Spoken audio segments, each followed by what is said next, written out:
bukan tidak mengakal. Dan sementara menurut yang mengklaim bahwa itu adalah makam-makam bin Yahya, di sana itu ada kuburan lebih dari 80 kuburan Habib.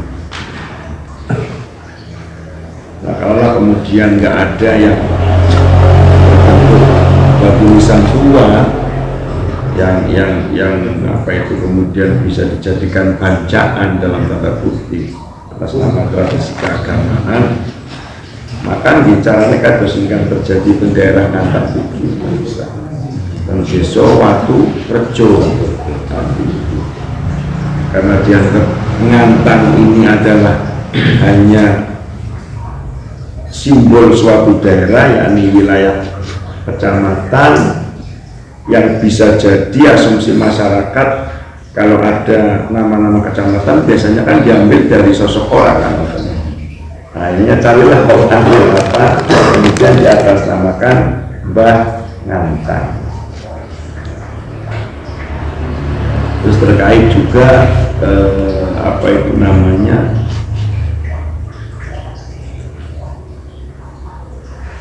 pencurian daripada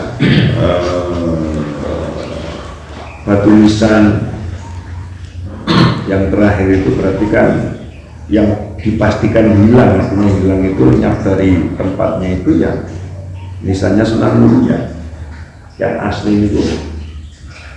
Sampai saat ini ya kita tidak, karena memang barangnya tidak di tempat, berarti nah hilangnya nisan batu muria itu kita prediksi kisaran tahun 2015 tahun 2016, karena di tahun 2015-2016 itu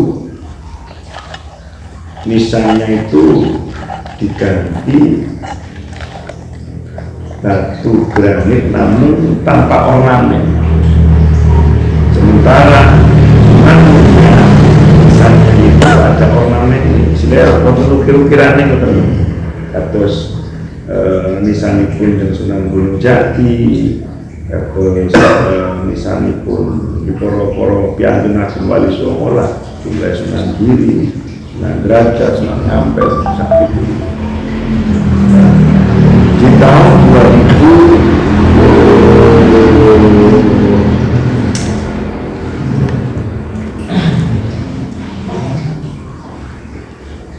2021 itu sudah diubah lagi dengan bentuk batu kualam, batu marmer. Dengan beja misalnya wonten rezeki gak ada niat sud ikut datang colok kudus ziarah di lisane batu kualam, batu marmer, batu sudah selain asli diganti granit hitam tanpa ornamen, yang asli ornamen, kemudian diganti polosan. Nah, saat ini adalah bentuknya marmer. Dan untuk mereka hal itu boten tabu, boten aib, lan boten haram. Bahkan itu sesuatu yang dianggap lumrah, sah, dan boleh. Dan itu ada ajarannya, itu ada ajarannya. Buktinya apa? Itu serat nonton kitab karanganipun Habib Idrus Al-Habsyi, namanya kitab An-Nahlul Maulud, sing secara bahasa terjemahan itu sing saka wonge kangelan meh ziarah ning kuburane wali utawa nabi, mongko wong iku entuk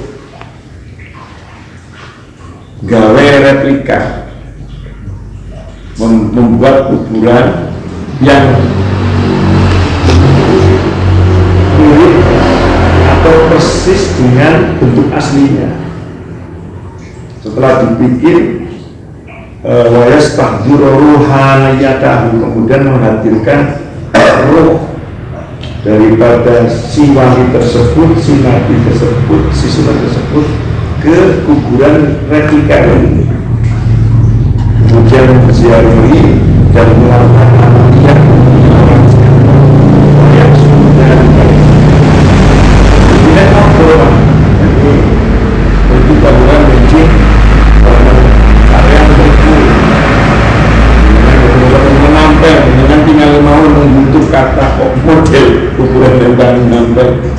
tulisane sak kijine gawe ning ngarep mari ngono siji kulo tembak nempel srep karena dino-dino sejarah boten saking Surabaya ten iki sami versinya Habib sehingga hal itu dianggap lumrah, dianggap tidak tabu, tidak aneh. Nah ini masyarakat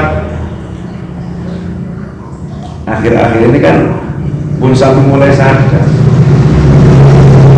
dibiarkan itu ya bukan hanya apa itu penjajahan spiritual tetapi juga penjajahan ideologi.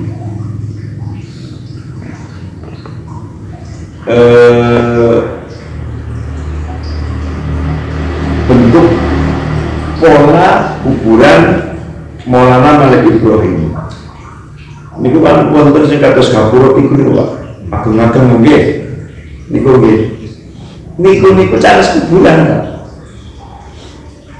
Pak niku namanya sinopat cara bahasa lek cara mriki gapura jadi sing wonten bangunan individu, bangunan yang otak dulu lepas kalau untuk dikei kembang-kembang ini pun menghadapkan dari apa-apa itu jenisnya sinopat kuburan ahli ini pun sebelah ini kan namun maisan biasa itu artinya apa? Bahwa Wali Songo itu dulu mengajarkan kalau ada orang meninggal di antara kita ya pemakamannya biasa. Nah, berubah menjadi kuburan, menjadi tempat-tempat yang istimewa, bahkan orang sing dikei lampu-lampu kayak diskotik itu. Terus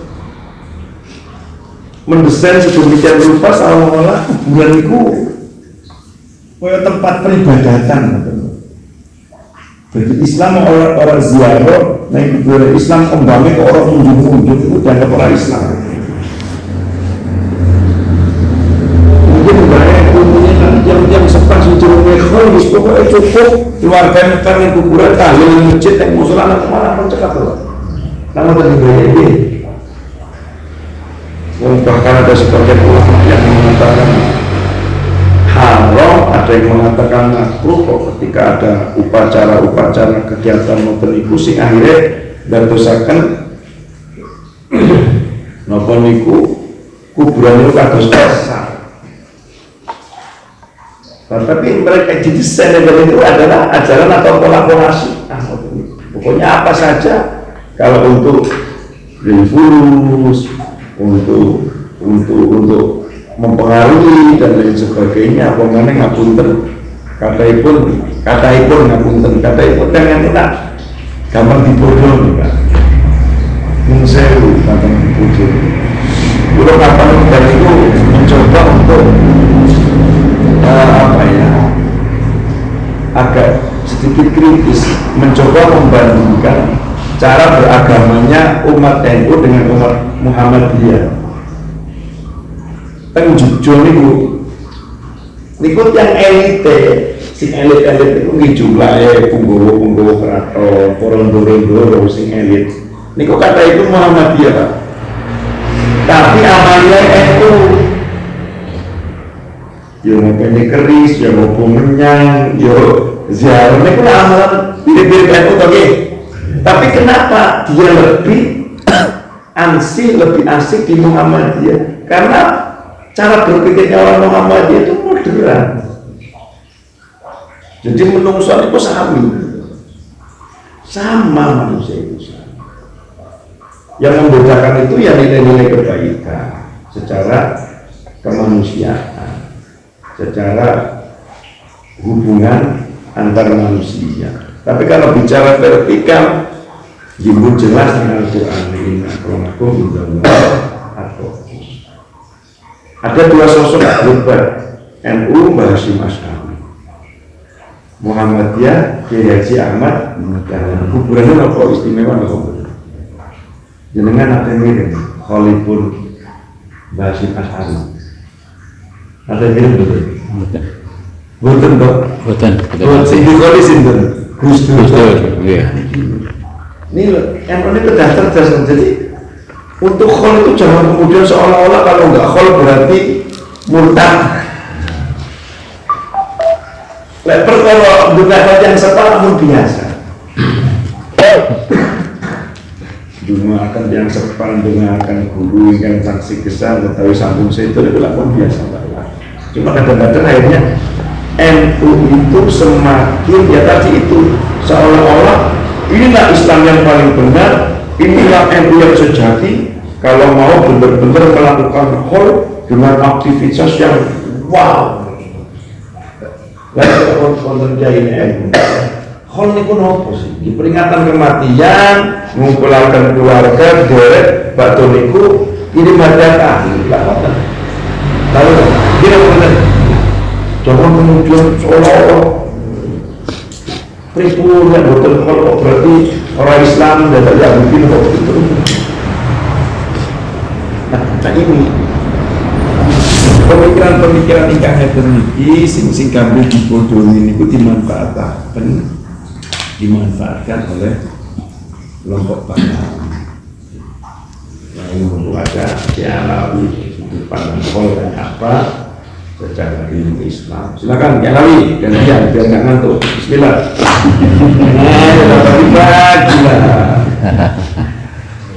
Ya, matur suwun kesempatannya. Yang pertama, saya pengen mundur nih ke zaman kanjeng Nabi Muhammad SAW ketika ditinggal oleh istri tercintanya Sayyidah Khadijah. Tiap tahun itu kita mengadakan khol dalam Bukhari, dalam Muslim itu ada. Dengan cara potong sapi, potong kurban, kemudian dibagikan sahabat-sahabatnya Siti Khadijah, bukan mengambil uang dari warga. Jadi punya khol itu membagikan kepada orang-orang terdekat yang kita tinggalkan. Khol juga itu mengandung pelajaran kita memberikan sedekah dan mengingat berbagi kebaikan terhadap orang yang kita cintai, terutama para tokoh. Tadi kan dikatakan satu namanya itu yang 12 tahun itu Sen tokoh bukan tokoh masyarakat bukan terus ngapain di haus itu apa pentingnya buat masyarakat di sini atau udah salah lagi dalam ajaran itu. Dua,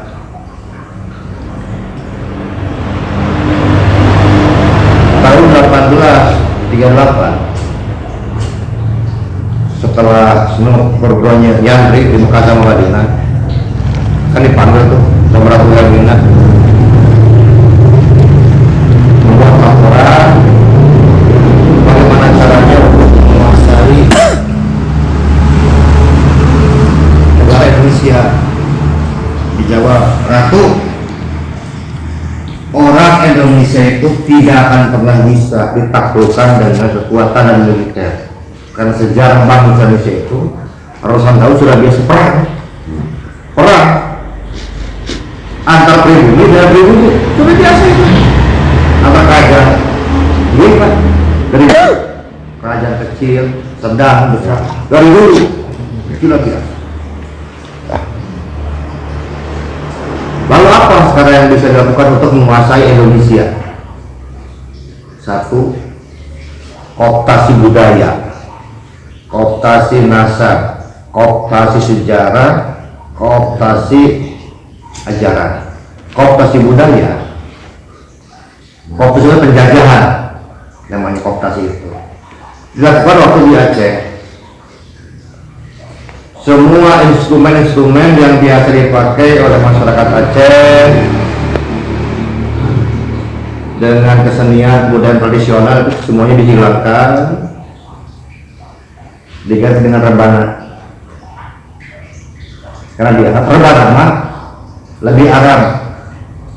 Ini yang namanya kebudayaan Yamanisasi.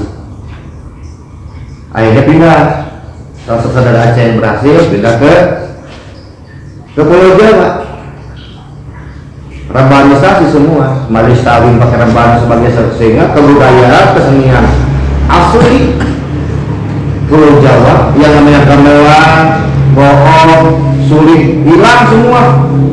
Dan itu bukti, fakta itu saudara. Memakai gamelan itu, bohong itu bid'ah, dekat-dekat kena syirik. Kalau ada mah enggak. Nah ini kan yang kita namanya kooptasi budaya namanya. Belum selesai, kooptasi nasab, penjajahan nasab terhadap sekarang turunan-turunan para raja, turunan para wali, turunan para ulama di Pulau Jawa. Caranya bagaimana? Gampang, adakan haul. Cuma orang tua kita, ulama kita dilupakan. Kami nggak terasa, digerus orang-orang Ba'alawi. Karena Ba'alawi itu punya ajaran bahwa nasabu Ba'alawi, nasabu aliyah, nasab Ba'alawi itu nasab yang paling tinggi bagi semua manusia. Itu masyarakat dibodoh-bodoh, diajak. Karena sudah di-branding dari awalnya. Ini adalah zuriat Nabi. Ternyata zuriatnya kaum Samud, zuriatnya kaum Adam, begitu dalam riset saya. Itu nggak ada boleh Nabi Muhammad, itu nggak sama sekali, jauh, nggak perlu dimuliakan juga. Padahal tentang bab nasab dalam salah satu ceramah Kanjeng Nabi kan sudah jelas bahwa beliau mengatakan dia ayuhan nas, hai segenap manusia kepada para sahabat. Inna rabbakum wahid, inna wa'ala alakum wahid. Tuhan kalian satu, Lord kalian pun satu. Lafadla Arabin al-Ajami. Tidak ada keutamaan bangsa Arab terhadap orang ajar, orang biasa. La Ajami wal Arabin. Dan tidak ada juga keistimewaan dari orang ajam terhadap orang Arab. Jadi semua suku bangsa sama, nggak ada bedanya, nggak ada yang lebih punjul, lebih unggul, lebih enggak. Takwa kecuali takwa aja satu. Nabi Muhammad, Nabi kita sudah mengajarkan tentang persamaan nasab, persamaan suku bangsa, egaliter, kesetaraan. Tiba-tiba di Roma ajaran ini namanya kooptasi ajaran. Sudah nasab, mereka paling tinggi. Mereka mendudukan dirinya sebagai orang yang paling mulia, paling suci, nasabnya paling atas dibandingkan semua nasab yang ada di muka bumi. Kemudian mereka pun melakukan sekarang kooptasi, sekarang sejarah, terutama dengan tadi menciptakan makam-makam palsu. Karena itu sebuah gerakan yang sama persis yang dilakukan oleh Zionis Israel dengan membangun 3.000 makam. Dan itu makamnya makam kosong semua. Itu dari tahun 2005 sampai tahun 2012 baru terbongkar. Yang dibongkar baru terbongkar sekitar 1.000 makam, atau mungkin paling banyak sekarang sudah 1.200. Dan ternyata makamnya itu kosong, melompong, nggak ada apa-apanya. Untuk mengklaim bahwa leluhur kami ini sudah ada sebelum orang-orang Palestina ada. Makanya banyak makam-makam sekarang Ba'alawi. Kalau ada sebuah dusunnya berada abad 18, makamnya sekarang tahun 1052 gimana ceritanya? Kan ini belum ada makamnya, dusun juga belum ada. Tiba-tiba sekarang makamnya sudah ada dengan bangunan yang baru, cat baru, gedung baru. Kooptasi budaya, kooptasi nasab, kooptasi sejarah, dan kooptasi penjajahan terhadap ajaran seperti tadi kata kisah. Makam sekarang dijual, biaya pakai kembang apa segala macam kan gitu. Jadi betul-betul jauh dari ajaran Islam. Nah ini kan kita harus berani untuk menyampaikan bahwa ajaran Ba'alawi ini ajaran yang jauh dari Islam. Mungkin mereka masih Islam, mungkin, tapi ajarannya sudah jauh. Kalau mau hawa itu bukan sekarang mendalir uang dari masyarakat. Orang yang punya hawa dia yang bantu masyarakat. Itu ajaran Nabi yang betul begitu harusnya. Karena yang saya tahu dari beberapa saudara yang Sono, kalau mengadakan hawa itu begitu, keluarga besarnya diunggah, ngasih uang, bikin acara, sedekah maka diberikan kepada masyarakat. Bukan masyarakat sekarang yang ditarik keuntungannya dengan atas nama sekarang anaknya yang umur 12 tahun, keuntungannya sekarang dipakai sekarang buat beli mobil, buat tambah istri, buat beli rumah. Ini kan sudah salah. Nah mungkin Pak Lurah ini juga harus paham tentang sejarah. Jadi sejarah kita kan mas kooptasi, dijajah sedemikian rupa. Nah ini sangat berbahaya. Karena Ba'alawi itu sesungguhnya ini bukan gerakan Islam, bukan gerakan Islam yang pernah ada di zaman Kanjeng Nabi. Ini karena gerakan Islam yang memang dibawa oleh Snoop programnya ke Indonesia untuk menghancurkan otoritas dan warisan Islam Wali Songo sebetulnya. Sekarang kita bicara PWI, perjuangan Wali Songo, ya kita harus belajar tentang cara para Wali Songo bersiasat, cara Wali Songo mempertahankan kebudayaannya waktu itu. Bagaimana para Wali Songo sekarang mendistribusikan ajaran Islam ini yang renyah, yang harmonis. Kalau kita melihat sejarah bahwa kurang lebih 500 sampai 700 tahun di Pulau Jawa waktu itu, dari mulai ujung Jawa Barat sampai sekarang Jawa Timur plus Bali dan Madura itu tidak pernah berhenti perang terus. Kalau kita melihat sejarah, kemudian Allah turunkan 9 wali besar di tanah Jawa dikenal dengan Wali Songo 9. Apa yang sekarang diajarkan oleh Wali Songo? Dari peperangan yang tidak pernah berhenti, tiba-tiba masyarakat mau memeluk ajaran agama Islam. Apakah dengan ilmu fikih? Enggak, bukan. Dengan meramu kebudayaan yang sudah ada waktu itu, dengan nilai-nilai dan spirit yang Kanjeng Nabi berikan, yaitu ajaran spirit agama Islam. Ini diramu. Kan ini bukan sesuatu yang gampang, meramu sebuah kebudayaan, kesenian, peradaban yang sudah terjadi waktu itu. Sekarang semua orang kok mau sekarang masuk agama Islam satu-satu, masuk agama Islam. Nah ini yang Ba'alawi nggak suka. Diciptakan sekarang saingan untuk mengalahkan otoritas Wali Songo. Ciptakan makam-makam baru. Ini wali, ini wali, ini wali. Yang dibawa jalannya siapa? Orang NU. Yang awalnya ustaznya orang NU juga, kayak orang NU juga. Sedangkan tokoh NU asli tidak pernah diziarah. Wali Allah dari NU tidak pernah didatangi, tidak pernah sama sekali. Semuanya otaknya saja. Ba'alawi, Zuriat Nabi katakan begitu. Nah sekarang sudah terbongkar semua bahwa ternyata mereka itu bukan Zuriat Nabi, aslinya bukan. Jadi tidak perlu hormati, biasa aja, biasa aja. Jadi jauh lebih baik kita menghormati leluhur kita, hormati guru-guru ngaji kita, kiai kita. Kalau bukan sekarang yang menghormati mereka, kan orang Ba'alawi nggak mungkin kita menghormati. Kita bicara fakta. Kalau ada sekarang mukibin yang mati, yang meninggal dunia mati aja. Kalau mukibin pantas tuh yang mati. Ada nggak sekarang Ba'alawi sekarang yang ikut ke makam guru-gurunya, yang gotong sekarang mayatnya ikut doain di makamnya, ikut nyangkut sekarang? Ada nggak? Pernah lihat begitu nggak? Buat mereka jijik yang begitu mah. Mereka merasa melihat oleh TV. Ngapain harus seperti itu?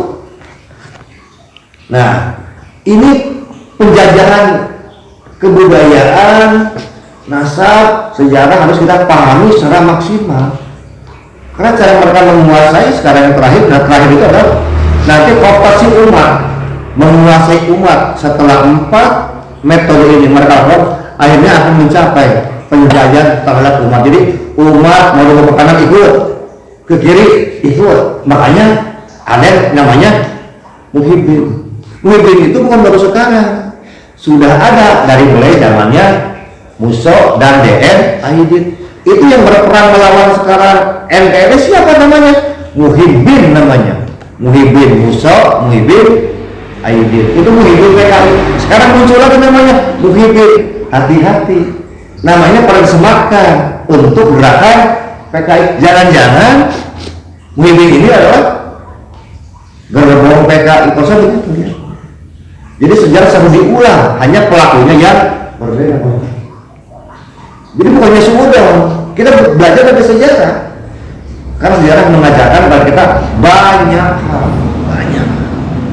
Sekarang kan kalau saya hitung itu 3 tahun lagi masuk keluar kan 1838, 1836 atau 1838. Sekarang 2025.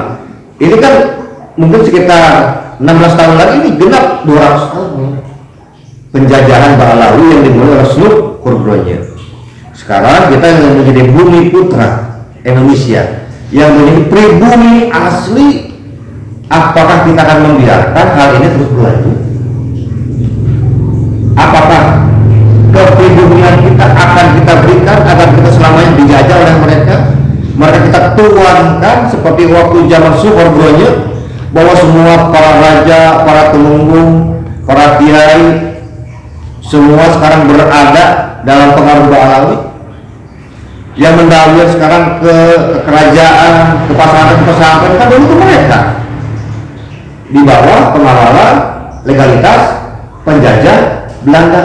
Belandanya hilang, mereka masih ada, masa menjadi mitra, masa merasa menjadi mitra utama penjajah Belanda, dan tetap melakukan pendahuluan sampai saat ini, walaupun sampai saat ini sudah banyak yang tersadarkan. Jadi edukasi, pendidikan, secara data dan fakta terus harus kita sampaikan. Ya, dan saya mah gitulah, biar nggak ngantuk takut banget. Lalu ngobrol santai mawon, sersan serius tapi santai. Iya, ya cari.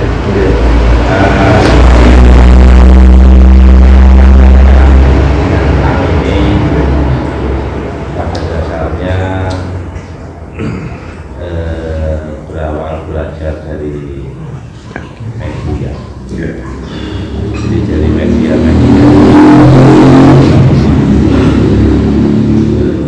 situasi. Nah, garis besarnya merasa terpanggil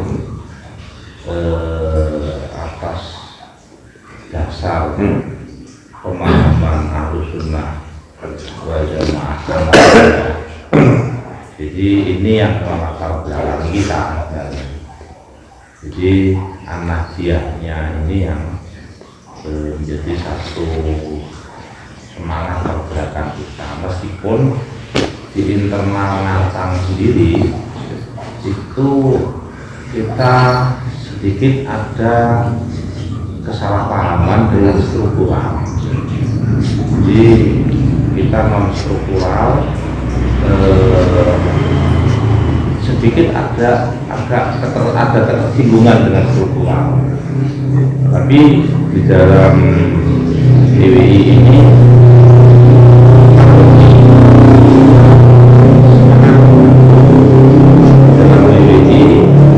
semata-mata kecintaan kita sudah paham Ahlus Sunnah An-Nahdiyah satu. Kemudian tidak kalah pentingnya juga semata-mata kebanggaan kita akan keutuhan NKRI. Kemudian ketiga juga keinginan turut bersama belajar mengabdikan diri dalam rangka pemurnian sejarah-sejarah nasional kita, baik kebangsaan maupun sejarah Nahdien sendiri, ya, sejarah NU sendiri. Nah, itu semata-mata apa ya, keingin ikut sertaan lah dari ya seorang kampung yang mungkin agak terpojok atau terkucil. Nah, dan kebetulan di kecamatan kita ada satu figur habaib yang dalam hal ini pergerakannya juga bisa dibilang halus, tapi cukup memberikan pengaruh, terutama kepada tokoh-tokoh NU struktural sampai hari ini masih melekat di sana. Nah, karena kita memahami ini satu ancaman jangka panjang yang cukup harus mendapatkan perhatian khusus, sehingga kita bergerak berawal sekitar kurang lebih 3 atau 4 bulan yang lalu. Sekitar 3 atau 4 bulan yang lalu itu sebenarnya kita sudah bergerak. Berawal pondok pesantren di tetangga desa itu mengadakan pengajian maulid. Maulidan apa itu? Maulidan, kemudian mau mendatangkan habaib dari Malang sama dari Jakarta. Nah, kita akhirnya bergerak bersama membuat banner-banner spanduk-spanduk kita pasang atas nama keluarga besar Ngantang, warga masyarakat Ngantang menolak kedatangan habaib di wilayah Ngantang. Nah, itu awal-awal pergerakan kita.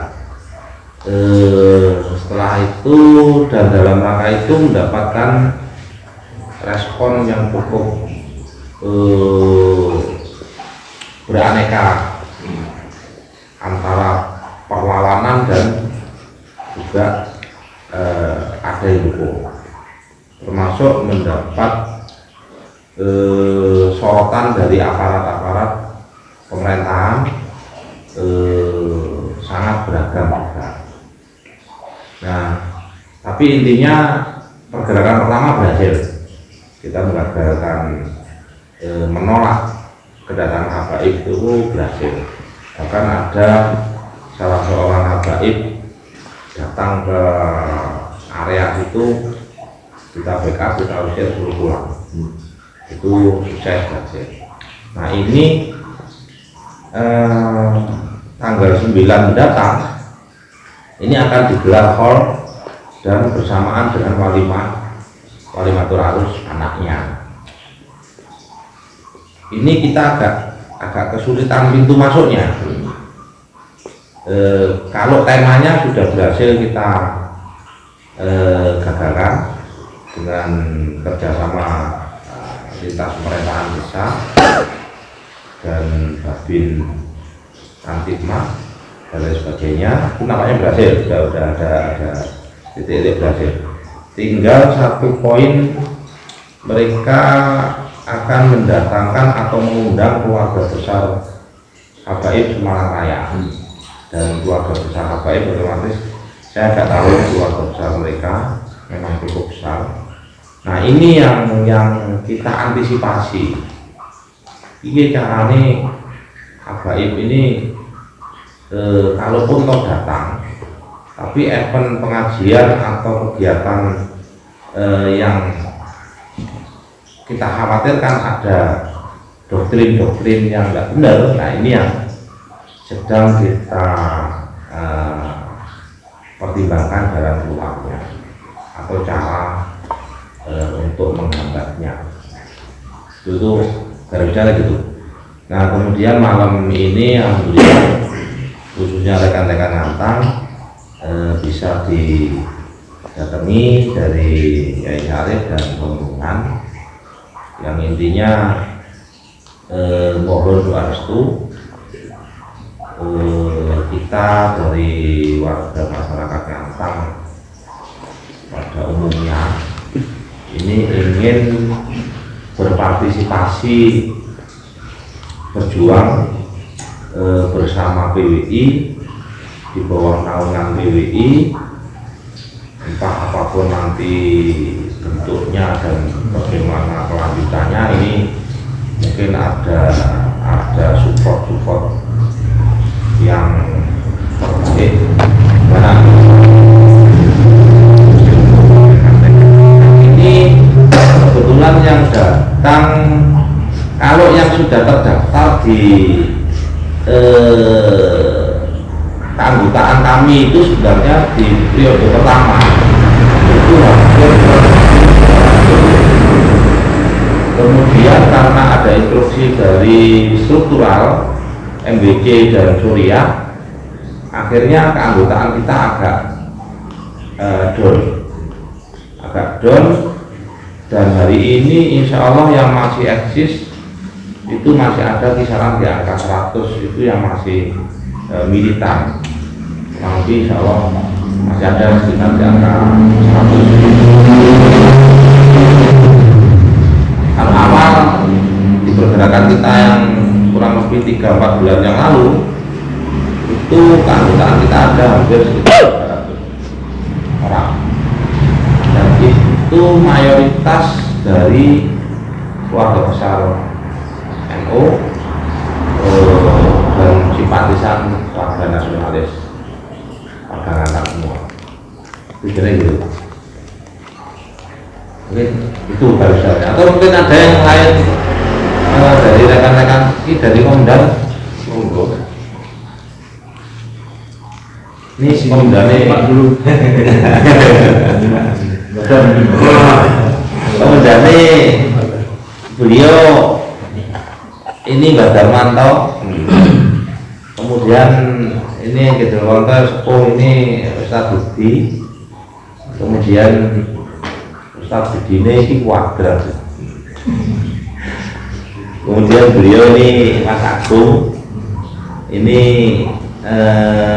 mantan Kopi Binakut ini, Ustadz Agung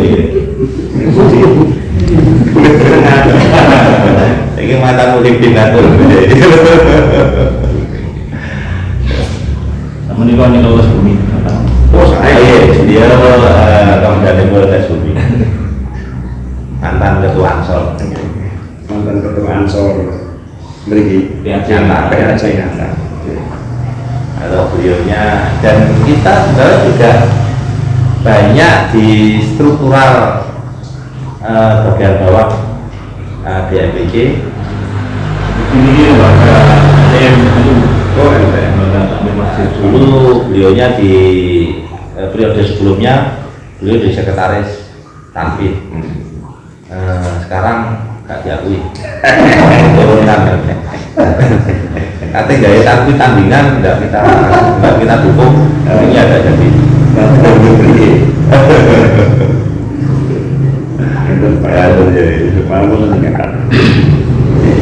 Simpel mau bahwa doktrin itu harus dilawan dengan doktrin.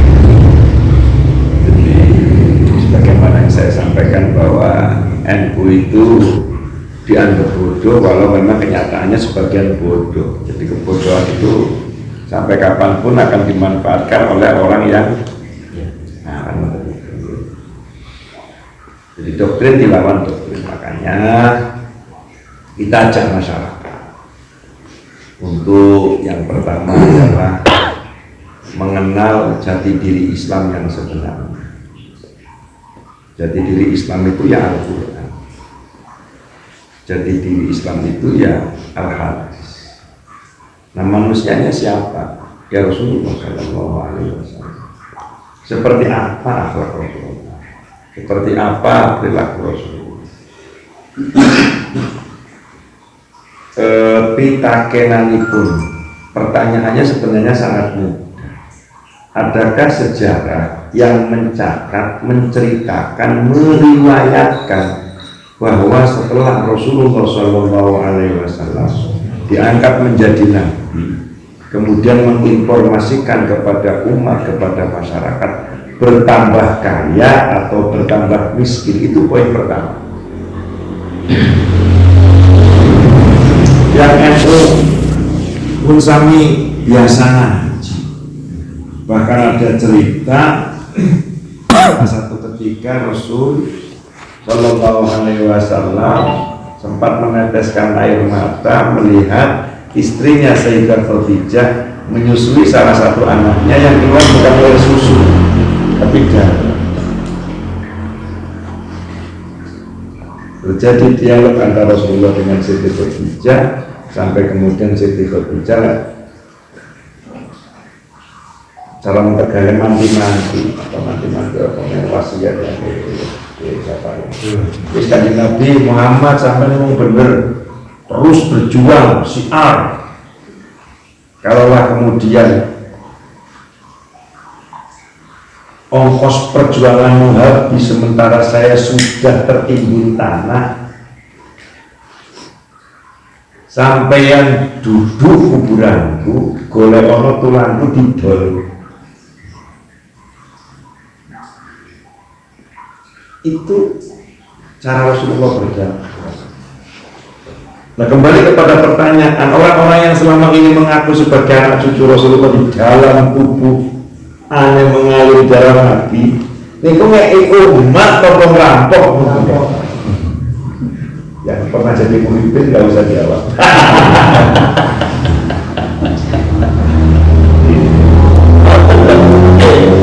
Ibaratnya ngeten, lalu sing jenenge wicil jambu.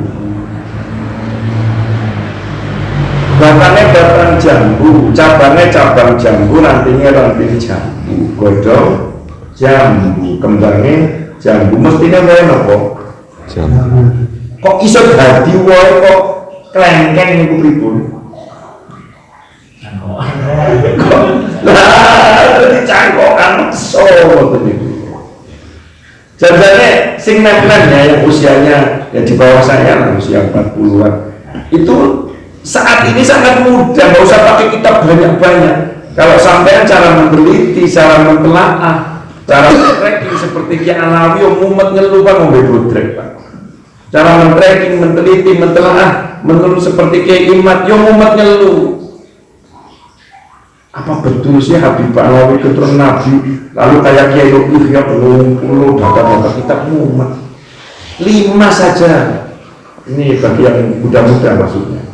Sampaikan ke yang 300 orang tadi. Cukup kaji pelajari kitab 5 mawon. Mereka sekarang lagi mencoba memperkenalkan ulang 2 nama kitab. Satu Abdul Imam. Mereka yakinkan ke publik, mereka doktrinkan bahwa Abdul Imam itu kitab abad 5. Padahal itu kitab abad 2 yang asli. Karena si pengarang